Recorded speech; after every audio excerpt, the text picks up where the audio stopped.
Bismillahirrahmanirrahim. Assalamualaikum warahmatullahi wabarakatuh. Waalaikumsalam warahmatullahi wabarakatuh.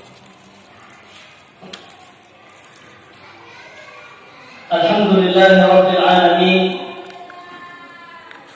Wal 'aqibatu lil muttaqin wa la 'udwana illa 'alal zalimin. Asyhadu an la ilaha illallah wahdahu la syarika lah wa asyhadu anna Muhammadan 'abduhu wa rasuluh. Allahumma salli wa sallim wa barik ala habibina wa rasulina Muhammadin sallallahu alaihi wa ala alihi wa ashabihi wa man tabi'ahum bi ihsanin ila yaumiddin. Qala Allah Ta'ala fi kitabihil karim, ya ayyuhalladzina amanu taqullaha haqqa tuqatih wa la tamutunna illa wa antum muslimun. Ya ayyuhalladzina amanu taqullaha wa qulu qawlan sadida yuslih lakum a'malakum wa yaghfir lakum dhunubakum wa man yuti'illaha wa rasulahu faqad faza fawzan 'azima. Amma ba'du, jamaah sekalian, bapak-bapak dan ibu-ibu sekalian yang semoga kita selalu diberikan penjagaan oleh Allah Subhanahu wa taala, kita diberikan keberkahan oleh Allah Subhanahu wa taala sehingga kita bisa selalu memanfaatkan waktu-waktu luang kita, umur-umur kita untuk berada di atas jalan ketaatan dan ibadah kepada Allah Subhanahu wa taala. Amin ya rabbal alamin. Alhamdulillah, kembali dari majlis yang mulia ini kita bersyukur kepada Allah Subhanahu wa taala. Kita panjatkan ya segala ungkapan-ungkapan pujian kita hanya kepada Allah Subhanahu wa taala atas segala karunia yang terus-menerus Allah Subhanahu wa taala limpahkan kepada kita semua. Nikmat iman, nikmat Islam, belum lagi nikmat makanan, tempat tinggal, dan kenikmatan-kenikmatan yang lain. Maka sungguh dalam detik kehidupan kita di atas muka bumi ini, di sana ada nikmat yang tak terhingga yang Allah Subhanahu wa taala terus limpahkan kepada kita. Maka sungguh benar ketika Allah Subhanahu wa taala mengulang-ulang firman-Nya, "Fabi ayyi ala'i rabbikuma tukadziban?" Dan nikmat Tuhan kalian yang mana yang kalian dustakan? Maka tidak ada yang paling berhak, yang paling pantas untuk kita lakukan di atas muka bumi ini melainkan bagaimana cara kita untuk menjadi hamba-hamba yang pandai bersyukur kepada Allah Subhanahu wa taala. Apalagi hanya dengan kita bersyukur kepada Allah Subhanahu wa taala, kenikmatan-kenikmatan yang ada pada kita sekarang ini terus Allah Subhanahu wa taala langgengkan di kita. Bahkan bukan cuma itu, dengan sebab syukur kepada Allah Subhanahu wa taala kita akan ditambahkan oleh Allah Subhanahu wa taala dengan kenikmatan-kenikmatan yang lain. Maka pernah suatu ketika Al-Khalifatul Rabi' Ali bin Abi Thalib radhiyallahu taala anhu pernah berkata, "An-ni'matu mausulatun bisyukr." Sesungguhnya yang namanya kenikmatan itu ada karena kesyukuran kita kepada Allah Subhanahu wa taala. Wasyukru muta'alliqun bil mazid. Dan syukur-syukur yang terus kita lakukan kepada Allah Subhanahu wa taala ini akan menyebabkan adanya tambahan-tambahan. Walam yanqati' syukru walam yanqati al-mazid min Allah subhanahu wa ta'ala hatta yanqati asy-syukru min 'abdin. Tambahan-tambahan kenikmatan yang akan Allah berikan kepada kita tidak akan pernah ada putusnya sampai terputusnya kesyukuran dari seorang hamba. Maka tidak ada jalan kita kecuali kita harus menjadi orang-orang yang pandai bersyukur kepada Allah Subhanahu wa taala. Jamaah yang rahimani wa rahimakumullah jami'an. Syukur yang kedua juga ya kita terus aturkan kepada Allah Subhanahu wa taala ya, karena sampai saat ini Allah Subhanahu wa taala masih menjadikan kita orang-orang yang bisa menyisihkan waktunya untuk mempelajari tentang Al-Qur'an, mempelajari tentang hadis-hadis Nabi kita Muhammad sallallahu alaihi wasallam. Karena sesuai dengan pembahasan kita, lanjutan dari pembahasan kita pada pertemuan yang lalu, ini masih berkaitan tentang pentingnya ilmu agama, pentingnya ilmu Al-Quran dan sunnah Nabi kita Muhammad sallallahu alaihi wasallam untuk kebaikan rizki kita, untuk kebaikan amal-amal ibadah kita, bahkan secara umum untuk kebaikan kita di atas muka bumi ini, lebih-lebih lagi untuk kebaikan kita di akhirat. Mungkin kita sering ya berzikir kepada Allah Subhanahu wa taala dengan apa? Dengan zikir atau doa satu jagat. Apa bunyinya? Rabbana atina fid dunya hasanah wa fil akhirati hasanah wa qina adzabannar. Apa sih artinya? Ya Allah, aku minta kepadamu, ya Allah, datangkanlah untukku kebahagiaan dunia ini. Wa fil akhirati hasanah, dan datangkan kepadaku kebaikan akhirat kelak. Di sini ada dua kebaikan. Fid dunya hasanah wa fil akhirati hasanah. Yang jadi pertanyaan, apa makna, apa tafsiran yang ada dalam kalimat hasanah? Kebaikan dunia dan kebaikan akhirat. Yang ini selain doa satu jagat, ini juga merupakan salah satu ayat dari ayat-ayat Allah Subhanahu wa taala. Kalau kita bersama-sama melihat ya kitab-kitab tafsir, kitab-kitab ya para ulama kita, ternyata di antara mereka menjelaskan di antara kandungan makna hasanah dalam ayat yang mulia ini atau dalam doa satu jagat ini adalah kebaikan yang bersumber dari ilmu Allah dan ilmu Rasulullah sallallahu alaihi wasallam.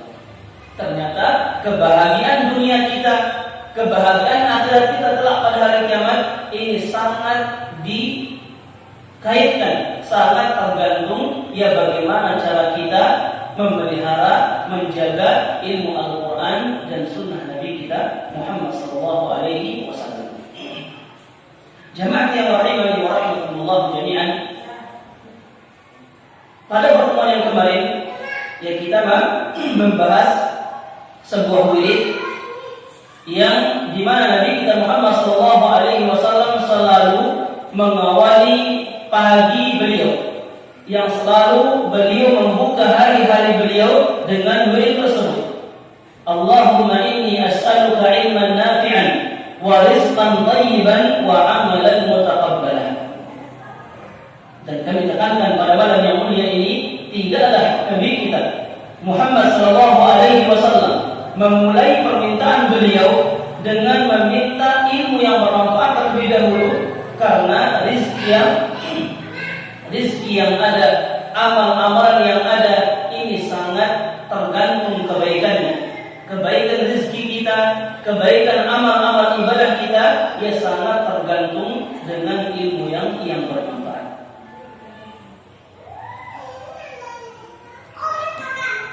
Karena dalam kehidupan kita di atas muka bumi ini, yang mungkin kita nggak bisa lepas. Kita nggak bisa lepas dari rizki. Bahkan mungkin rizki ini adalah perkara yang paling banyak mengisi pikiran kita. Dan kita juga tidak bisa lepas dari yang namanya amal-amalan, amal ibadah.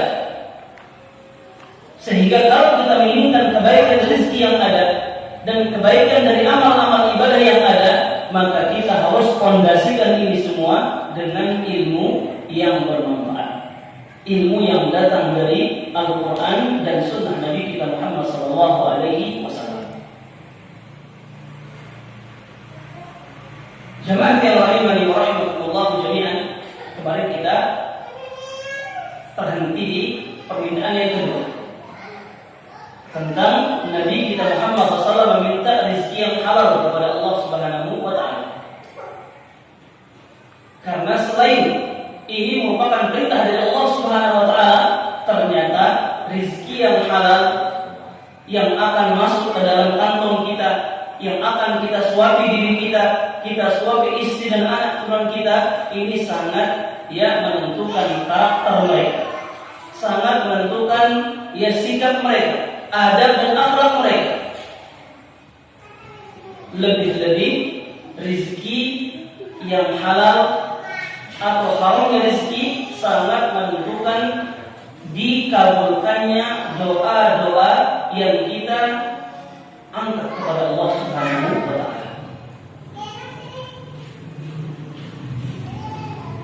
Doa-doa yang kita panjatkan selama ini terkadang jarang dikabulkan sama Allah Subhanahu wa Ta'ala. Dan ini bisa jadi sebabnya karena mungkin masih adanya dalam diri kita perkara-perkara atau rezeki-rezeki yang kita hasilkan dari jalan yang haram. Pernah suatu ketika Nabi kita Muhammad SAW ia mengisahkan tentang seorang pemuda. Yang pemuda ini melakukan safar, bepergian jauh. Yang namanya safar, pasti lelah.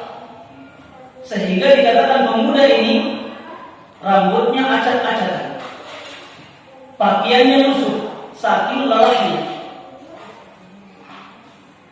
Kemudian dia angkat tangan kepada Allah Subhanahu wa Ta'ala, meminta sesuatu kepada Allah Subhanahu wa Ta'ala. Apa katanya? Ya Rabbi, ya Rabbi, wahai Tuhanku, aku minta ini dan minta itu, dan kabulkanlah permintaanmu. Mendengar ucapan pemuda ini, Nabi kita Muhammad SAW bersabda, wa malbasuhu haram. Dia lupa ketika dia tengadahkan tangannya kepada Allah Subhanahu wa Ta'ala, ternyata pakaian yang dia pakai itu dihasilkan dari harta yang haram. Wa mat'amuhu haram, dan dia lupa ternyata makanan yang masuk ke dalam perutnya juga dari barang yang haram. Fa'anna yustajabu lidzalik. Maka bagaimana Allah Subhanahu wa Ta'ala akan mengabulkan doa-doanya kepada Allah Subhanahu wa Ta'ala. Jadi ini alasan-alasan yang lain kenapa kita harus memperhatikan setiap rezeki yang masuk ke dalam kantong kita. Bahkan kemarin kita sebutkan di antara keutamaan rezeki yang halal, Allah Subhanahu wa Ta'ala menghadiahkan siapa? Imam Bukhari. Kepada siapa? Kepada kedua orang tuanya. Karena sesuai kisah yang ada, dikisahkan bahwasanya kedua orang tua Imam Bukhari rahimahullah ta'ala adalah kedua orang tua yang sangat menjaga harta bendanya dari barang-barang yang Jemaah yang rahimani wa rahimakumullah jami'an. Sekarang kita masuk ke perkara yang ketiga, yang Nabi kita Muhammad SAW minta kepada Allah Subhanahu wa Ta'ala dalam murid yang singkat ini. Apa itu? Allahumma inni as'aluka ilman nafi'an wa rizqan thayyiban wa 'amalan mutaqabbalan. Ya Allah, aku minta kepadamu amal-amalan yang diterima. Mungkin dari ungkapan yang ada, kita bisa mengatakan tidak semua amal ibadah yang diusahakan oleh seorang hamba itu diterima oleh Allah Subhanahu wa Ta'ala.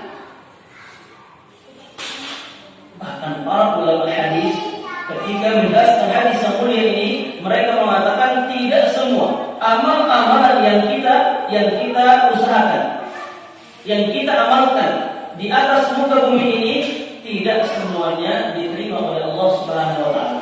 Amalan tersebut ada dua macam. Ada amal-amal ibadah kita yang diterima, yang sampai kepada Allah Subhanahu wa taala, dan ada amal-amalan yang lain yang tidak sampai kepada Allah Subhanahu wa taala. Sehingga dalam wirid yang mulia ini setiap pagi, bayangkan, setiap pagi tiba Nabi kita Muhammad SAW selalu membasahi lisan beliau meminta kepada Allah amal-amalan yang diterima oleh Allah Subhanahu wa taala. Inilah amal-amalan yang akan menjadi pemberat timbangan amal kita pada hari ini.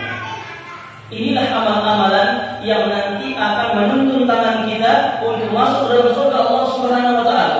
Inilah amal-amalan yang akan menjaga kita, yang akan menjadi benteng terkokoh antara kita dengan api neraka Allah Subhanahu wa taala.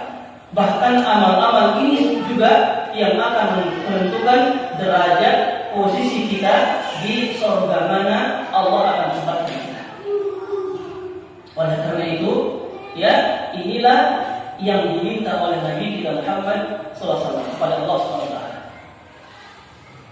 Yang ini yang harus kita usahakan. Jadi intinya, tidak semua amal-amalan yang kita lakukan diterima oleh Allah Subhanahu wa taala. Mana buktinya? Banyak sekali ayat-ayat dalam Al-Qur'an Karim dan hadis-hadis Nabi kita Muhammad SAW yang dengan jelas menjelaskan kepada kita tidak semua amalan seorang hamba itu diterima oleh Allah Subhanahu wa taala. Salah satu di antaranya terdapat dalam surat Al-Kahfi, ayat 103 sampai 105. Dalam ayat yang mulia ini Allah Subhanahu wa taala berfirman, "Qul hal nunabbiukum bil akhsarina a'mala." Apa artinya? Ya Muhammad, katakanlah, hal nunabbiukum bil akhsarina a'mala. Apakah mau aku kabarkan kepada kalian? Apakah kalian mau kami kabarkan kepada kalian bil akhsarina a'mala? Siapakah manusia-manusia yang paling merugi amal ibadah? Maukah kami kabarkan kepada kalian siapakah manusia-manusia yang paling merugi dengan amal-amalan yang ia usahakan di atas muka bumi? Bahkan lebih dari itu, alladzina dhalla sa'yuhum fil hayatid dunya wa hum yahsabuna annahum yuhsinuna sun'a. Bahkan lebih dari itu, orang-orang yang dimaksud adalah alladzina dhalla sa'yuhum, yaitu orang-orang yang sesat segala amal ibadahnya.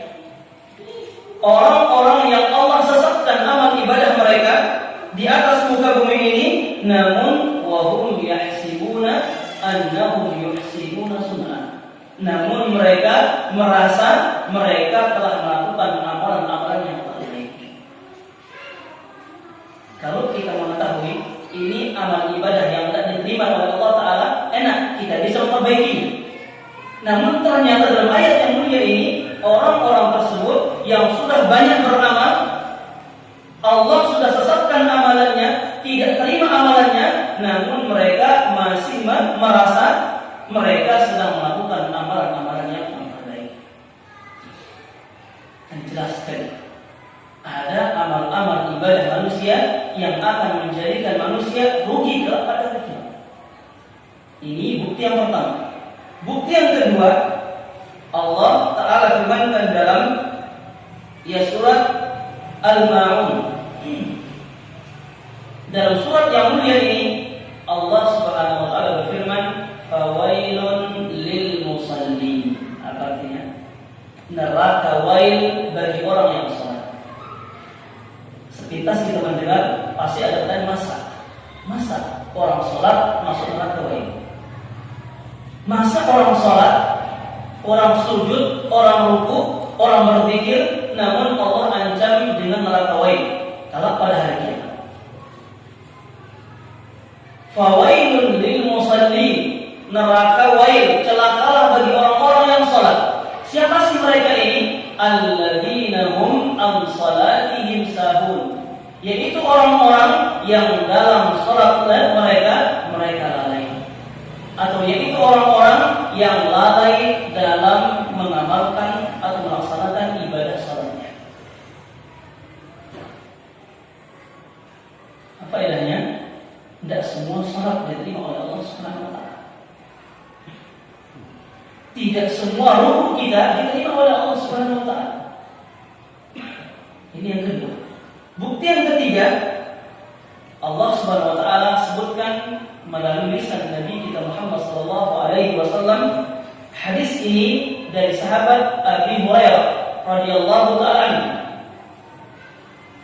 di mana Nabi kita Muhammad SAW pernah bersabda, "Inna rajula la yusalli 60 sanah." Ada seorang pemuda, bahasa Nabi kita Muhammad SAW, sabda Nabi kita Muhammad SAW, sholat, memelihara sholatnya selama 60 tahun lamanya. Berapa rakaat kira-kira? Kalau sholat ini yang dipelihara, sholat fardu saja, tinggal dihitung, kelihatan berapa jumlahnya. Namun ternyata sholat yang dipelihara selama 60 tahun ini, sholat fardu dan sholat sunnah. Bisa dihitung? Tidak bisa. Bahkan sangat sulit kita menemukan ada seorang hamba yang mampu memelihara salatnya selama 60 tahun.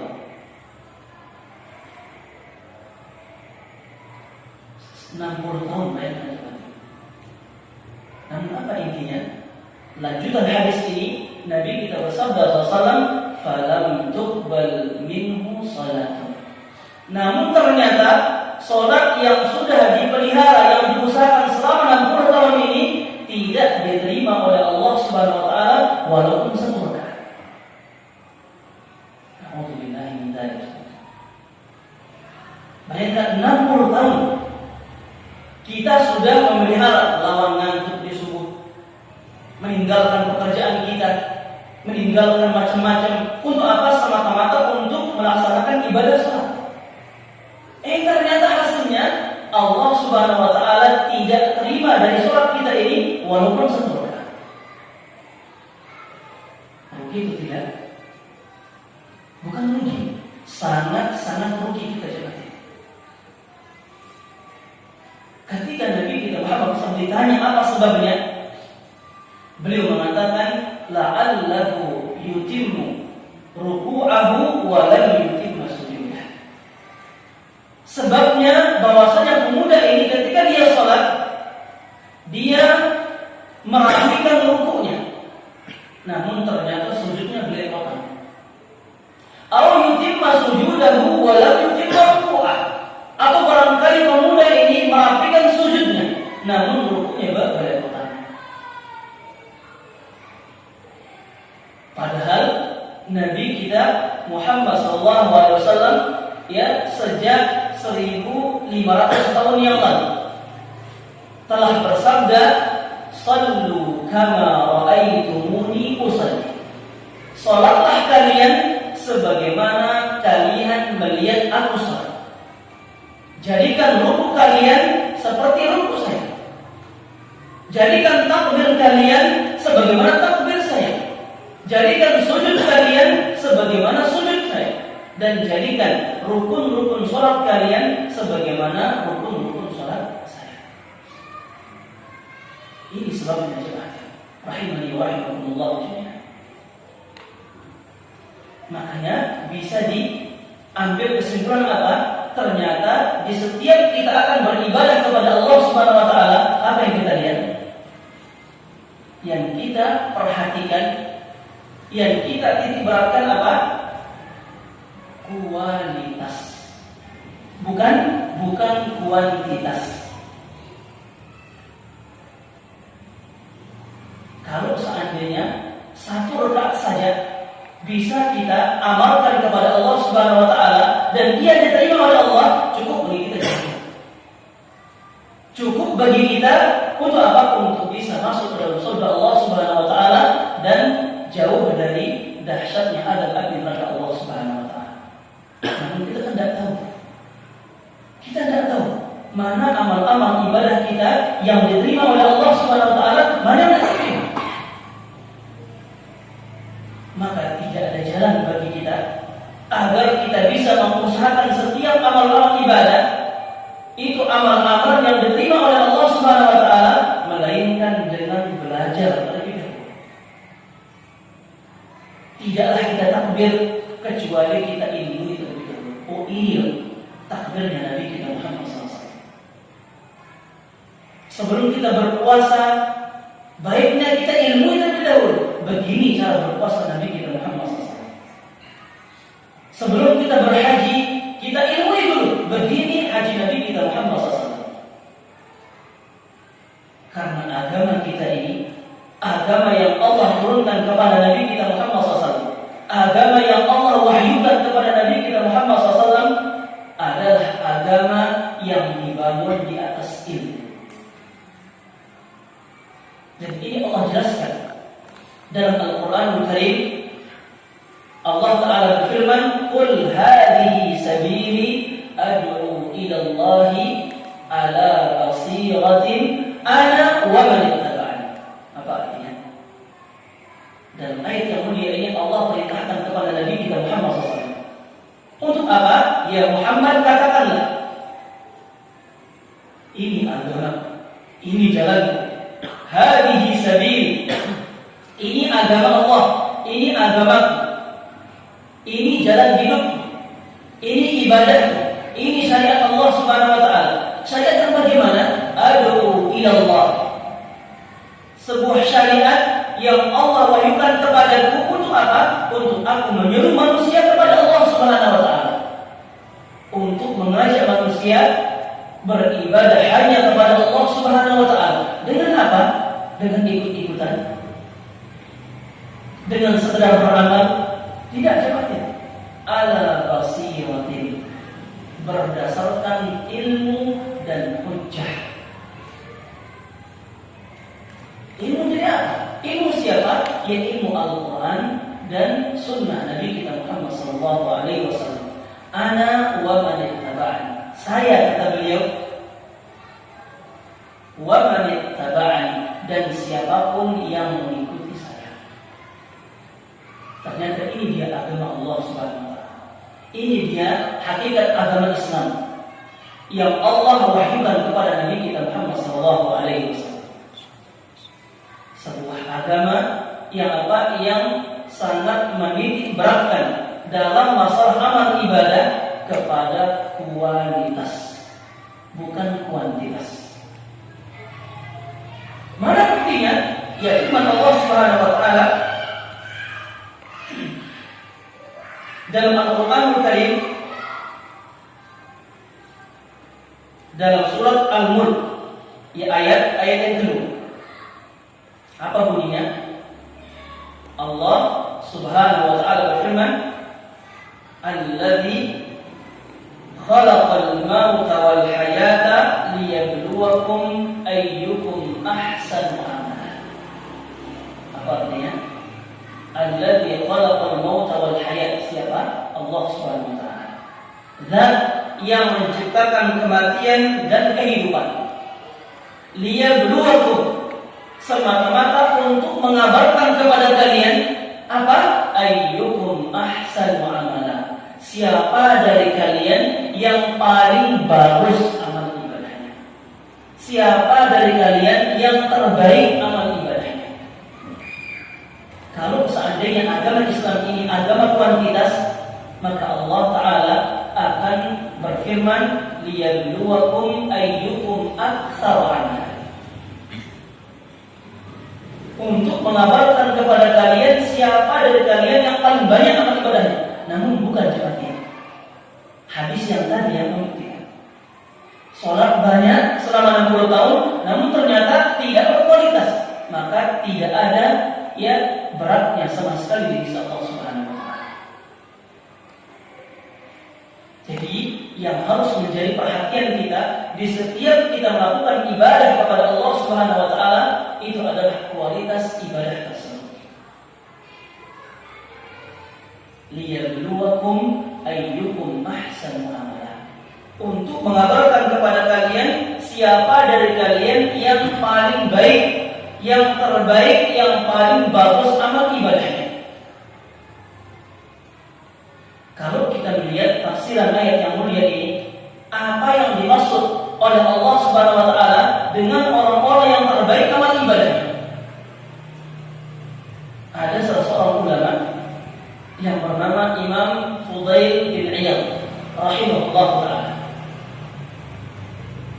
Beliau ulama senior yang hidup pada abad ke-3 atau ke-4 setelah zaman tabi'in. Ketika beliau menafsirkan makna ahsanu amala, dan perkataan beliau ini, tafsir beliau ini disebutkan oleh Imam atau Syekhul Islam Ibnu Taimiyah rahimahullah taala dan dicantumkan oleh murid beliau, oleh Imam Ibnu Katsir rahimahullah taala dalam kitab tafsir beliau. Tafsir apa? Tafsir Al-Qur'an Al-Azim. Nanti mungkin juga bisa melihat kembali tentang tafsiran ayyukum ahsanu amal. Apa yang Allah inginkan dari ahsanu amal, orang-orang yang terbaik amal ibadahnya. Beliau mengatakan rahimahullah taala, Imam Fudail bin Iyad rahimahullah, akhlasuhu wa asbab. Ternyata amal-amalan yang terbaik di sisi Allah Subhanahu wa taala adalah akhlasuhu wa asbab. Adalah amal-amalan yang apa? Yang akhlasuhu wa asbab, yang paling ikhlas dan yang paling benar katanya. Apa itu ikhlas? Yaitu amal-amalan yang diniatkan oleh pelakunya itu hanya mengharapkan pahala ganjaran dari Allah Subhanahu wa taala. Mereka sholat tidak ingin dikatakan orang alim. Mereka sholat tidak ingin pujian dari manusia. Mereka bersedekah membantu orang lain bukan karena ingin jabatan dari manusia. Namun tidaklah mereka melakukan amal-amal ibadah melainkan mereka inginkan wajah pahala dari Allah Subhanahu wa taala. Wa aswabu, dan paling benar. Apa maksudnya? Muwafiqan lima jaa bihi Nabi sallallahu alaihi wasallam. Adalah amal-amalan yang dilakukan oleh seorang hamba itu sesuai dengan apa yang dituntunkan oleh Nabi kita Muhammad sallallahu alaihi wasallam. Akhlasuhu wa aswabu. Yang pertama, amalan yang paling ikhlas karena Allah Subhanahu wa taala. Yang kedua, yang paling benar, yaitu sesuai dengan apa yang dituntunkan oleh Nabi kita Muhammad sallallahu alaihi wasallam. Dan ternyata dua syarat atau rukun diterimanya amal ibadah kita pada Allah Subhanahu wa taala tidak lain, ia merupakan buah dari rukun Islam yang pertama.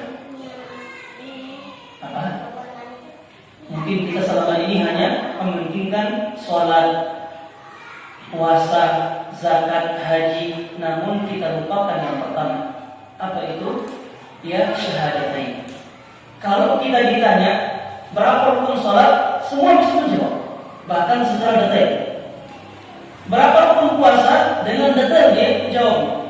Berapa rukun haji, dengan detail dijawab. Namun ketika ditanya berapa rukun syahadat, mereka jawab. Padahal syahadat ini rukun pertama. Yang para ulama kita mengatakan kalau syahadat ini belum benar kita lakukan, maka tidak ada gunanya rukun-rukun Islam yang lainnya. Dan dua syarat tadi, ikhlas, ya, dan sesuai dengan tuntunan Nabi kita Muhammad SAW, ini tidak lain adalah buah dari syahadat yang dua ini. Mana buktinya? Apa syahadat pertama kita? Asyhadu an la ilaha illallah. Apa maknanya? Aku bersaksi bahwasanya tidak ada sesembahan yang paling benar untuk diibadahi kecuali Allah Subhanahu wa taala. Kalau memang kita bersaksi bahwasanya tidak ada sesembahan, tidak ada Tuhan yang paling berhak untuk diibadahi kecuali Allah, maka kita wajib untuk mengikhlaskan ibadah kita hanya kepada Allah Subhanahu wa taala. Bukan begitu. Adapun yang kedua, apa syarat kedua? Wa asyhadu anna Muhammadan Rasulullah. Aku bersaksi bahwasanya Muhammad sallallahu alaihi wasallam adalah hamba dan utusan Allah Subhanahu wa taala. Utusan bagaimana? Allah utus Nabi kita Muhammad SAW untuk menjalankan risalah agama Islam ini. Islam turun kepada siapa? Turun kepada Nabi kita Muhammad SAW. Allah turunkan semua syariatnya kepada Nabi kita Muhammad SAW. Maka jelas tidak ada manusia yang paling tahu akan syariat Allah Subhanahu wa taala dari A sampai Z kecuali Nabi kita Muhammad sallallahu alaihi wasallam. Kalau kita bersaksi bahwasanya di syahadat kedua kita ini, maka kita wajib untuk menjalankan syariat-syariat Allah yang ada sesuai dengan apa yang diajarkan oleh Nabi kita Muhammad sallallahu alaihi wasallam. Ini kualitas ibadah kita jemaah. Kalau kita tidak belajar terlebih dahulu, maka tentunya tidak ada yang bisa menjamin kita sholat kita, puasa kita, dan ibadah kita yang lain, tidak ada yang menjamin itu semua akan diterima oleh Allah Subhanahu wa taala.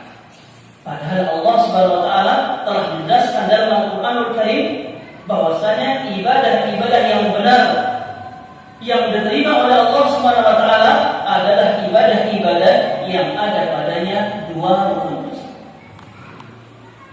Kita lihat sekarang satu persatu. Apa firman Allah Subhanahu wa taala tentang keikhlasan? Apa sabda Nabi kita Muhammad SAW tentang keikhlasan? Begitu juga tentang yang kedua. Yang pertama, keikhlasan. Dalam Al-Qur'anul Karim surat Al-Bayyinah ayat 5. Dalam ayat yang mulia ini Allah Subhanahu wa taala berfirman, "Wa ma umiru illa liya'budullaha mukhlishina lahu-din." Apa artinya? Sesungguhnya manusia kita semua tidaklah diperintah oleh Allah Subhanahu wa taala illa liya'budullah, kecuali untuk beribadah kepada Allah Subhanahu wa taala mukhlishina lahu-din. Dengan bagaimana? Dengan cara kita mengikhlaskan semua ibadah ini itu hanya kepada Allah Subhanahu wa taala. Allah tidak memerintahkan kepada kita untuk memperbanyak amalan namun tidak berkualitas.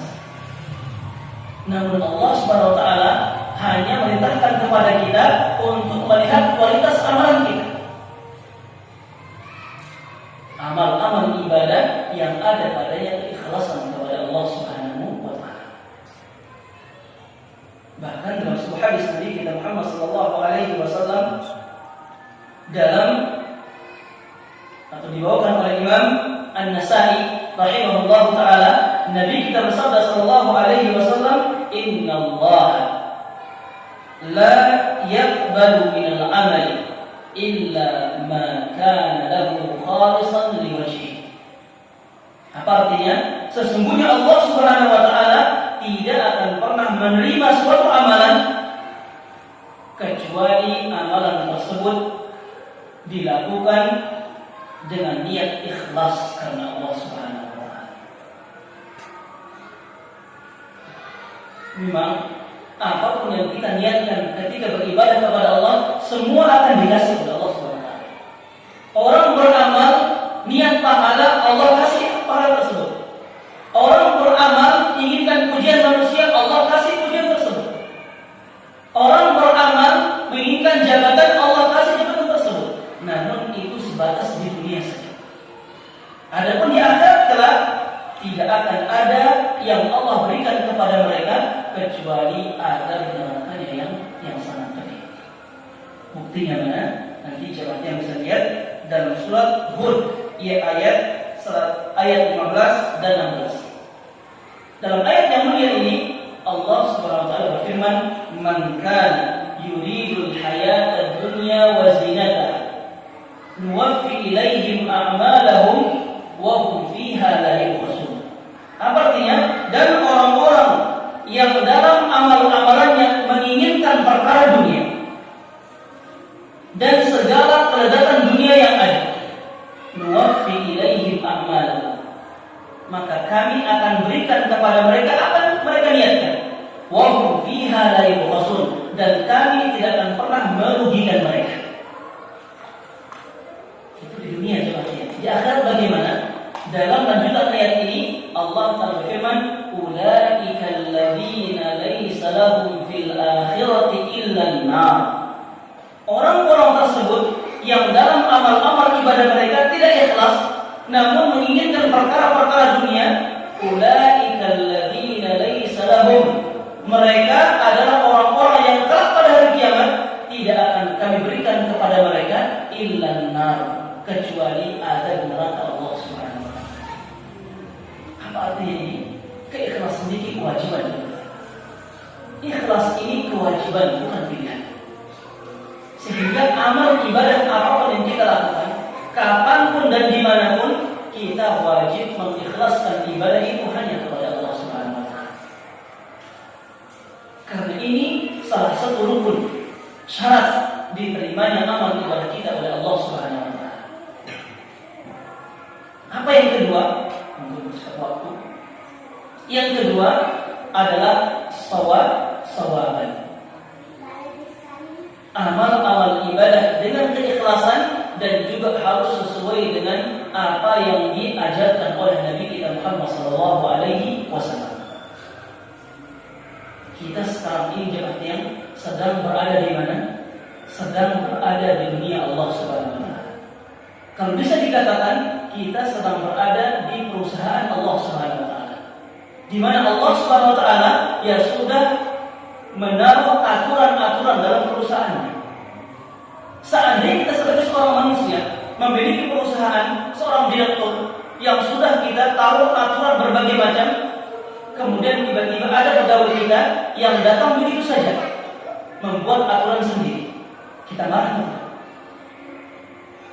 Jelas akan marah. Kenapa? Karena ini perusahaan saya. Semua aturan sudah saya buat, di mana siapapun pegawai saya harus berjalan di atas aturan yang sudah saya buat. Begitu juga Allah Subhanahu wa taala. Karena agama Islam ini agama Allah Subhanahu wa taala, bukan agama manusia. Di mana dalam agama Allah Subhanahu wa taala Allah sudah menaruh aturan-aturan yang jelas. Mana aturan ini? Aturan yang sudah dibawa oleh Nabi kita Muhammad sallallahu alaihi wasallam. Makanya tidak sepantasnya Allah Ta'ala berfirman, "Ma kana lil mu'minin wala mu'minatin idza qada Allahu wa rasuluhu amran an yakuna lahumul khiyaratu min amri." Allah Ta'ala berfirman, tidak layak, tidak pantas bagi orang-orang yang beriman kepada Allah, laki-laki ataupun perempuan, ketika Allah sudah membuat aturan untuk mereka, namun ternyata mereka mencari aturan yang lain. Tidak pantas seperti ini. Allah yang menentukan dalam Al-Quran Karim. Sehingga bagaimana untuk menjalankan semua syariat Allah Subhanahu wa taala harus kita berjalan di atas aturan yang sudah digariskan oleh Allah Subhanahu wa taala. Mana aturan itu? Aturan yang dibawa oleh Nabi kita Muhammad sallallahu alaihi wasallam. Buktinya mana? Dalam sebuah hadis yang sahih dari Imam At-Tabrani rahimahullah taala yang disebutkan dalam kitab beliau Al-Mu'jam Al-Kabir. Dalam hadis yang mulia ini bisa diikuti, diperhatikan hadisnya dan mungkin bisa dicerna sedikit. Apa maknanya? Nabi kita bersabda sallallahu alaihi wasallam, "Laisa min syai'in." Tidak ada satupun perkara yuqarribul 'abda ilal jannah. Tidak ada satupun amalan yang akan mendekatkan manusia menuju surga. Wa yub'iduhu 'anil nar, yang akan menjauhkan mereka dari neraka. Illa qad bayyantu lahu, kecuali semua sudah aku jelaskan kepada mereka. Sabda Nabi kita Muhammad SAW. Sebaliknya kata beliau, wa laisa min syai'in, dan tidak ada satupun amalan juga, perkara juga yang bisa yuqarribul abda ila nar, yang bisa mendekatkan manusia menuju neraka, wa yub'iduhum 'anil jannah, yang bisa menjauhkan mereka dari surga, illa qad hadzartu minhu, kecuali semua sudah aku larang mereka untuk melakukannya. Kira-kira ada yang luput jawabannya?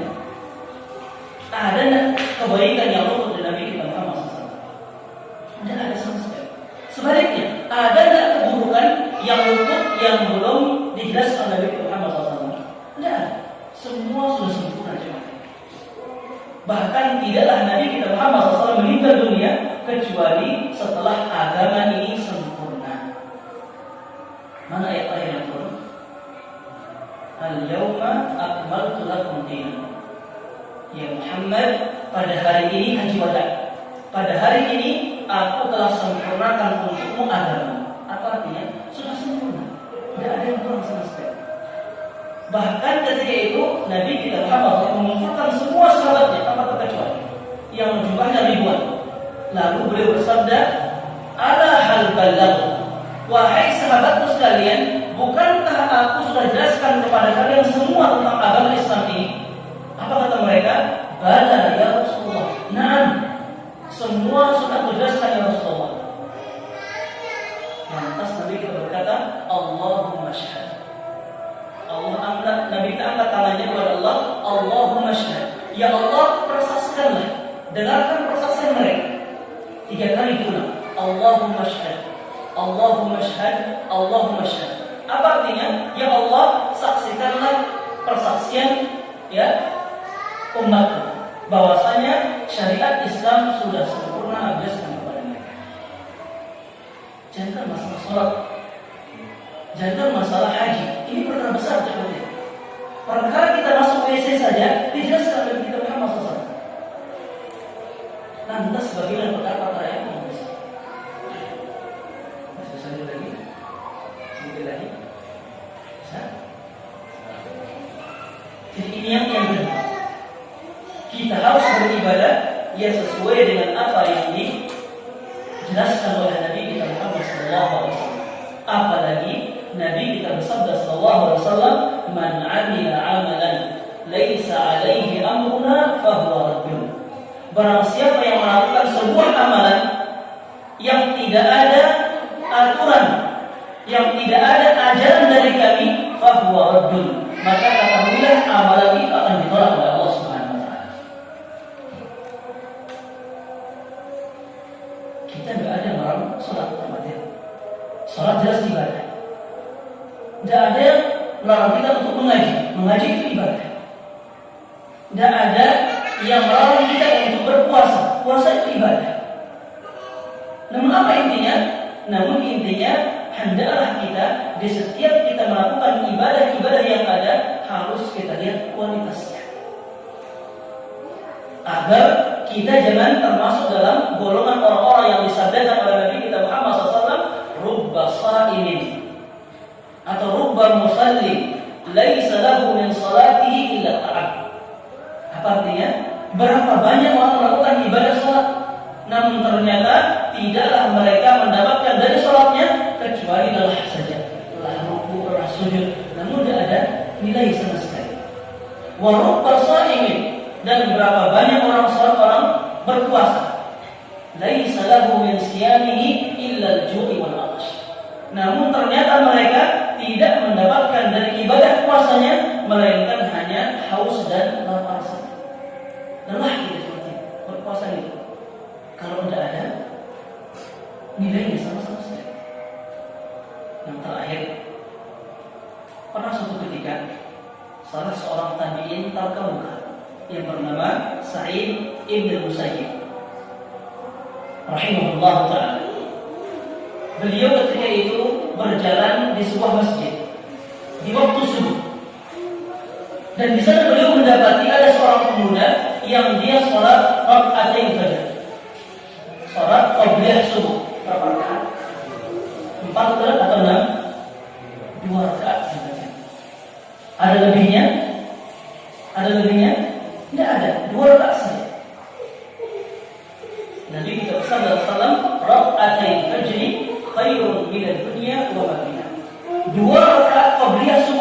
kalau kita bisa mengamalkannya, itu ternyata lebih baik dari dunia dan seisinya.